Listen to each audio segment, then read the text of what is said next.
মধ্যপ্রাচ্য যেন আগুনের ফুলকি হয়ে উঠেছে। ইরান ও ইসরায়েলের মধ্যকার সাম্প্রতিক সংঘাতকে অনেকেই দেখছেন তৃতীয় বিশ্বযুদ্ধের সম্ভাব্য সূচনা হিসেবে।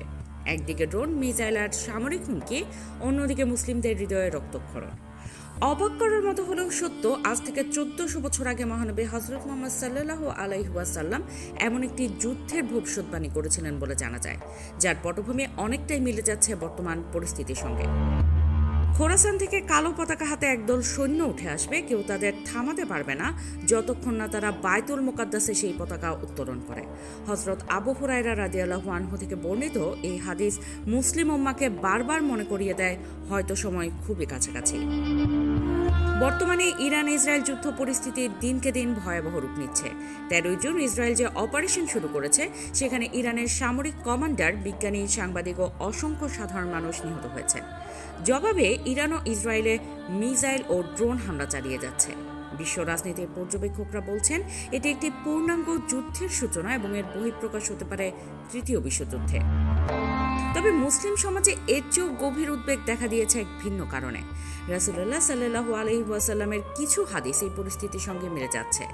হযরত আবু হুরায়রা রাদিয়াল্লাহু আনহু থেকে বর্ণিত হাদিসে বলা হয়েছে, খোরাসান থেকে একদল সৈন্য কালো পতাকা হাতে উঠে আসবে, কেউ তাদের থামাতে পারবে না যতক্ষণ না তারা বায়তুল মুকাদ্দাসে সেই পতাকা উত্তোলন করে।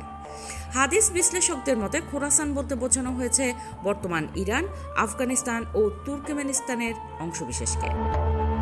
হযরত সৌবান রাদিয়াল্লাহু আনহু থেকে বর্ণিত আরেকটি হাদিসে রাসূল সাল্লাল্লাহু আলাইহি ওয়াসাল্লাম বলেছেন, তোমরা যখন খোরাসান থেকে কালো পতাকা আসতে দেখবে তখন তাদের প্রতি সাড়া দিও, কারণ তাদের মধ্যেই থাকবে আল্লাহর খলিফা ইমাম মাহদী।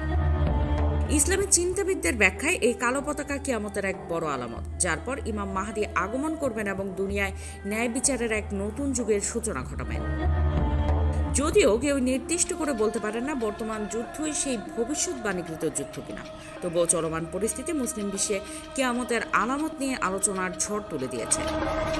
ইসরায়েলের নিয়ন্ত্রণে থাকা জেরুজালেমে এখনও প্রতিদিন ফিলিস্তিনিদের রক্ত ঝরছে, আর ঠিক এই সময় ইরানের জবাবি হামলা এবং চীনের কাছ থেকে আসা রহস্যময় কার্গো বিমান ইঙ্গিত দিচ্ছে বিশ্ব একটি ভয়াবহ মোড়ের দিকে এগিয়ে যাচ্ছে।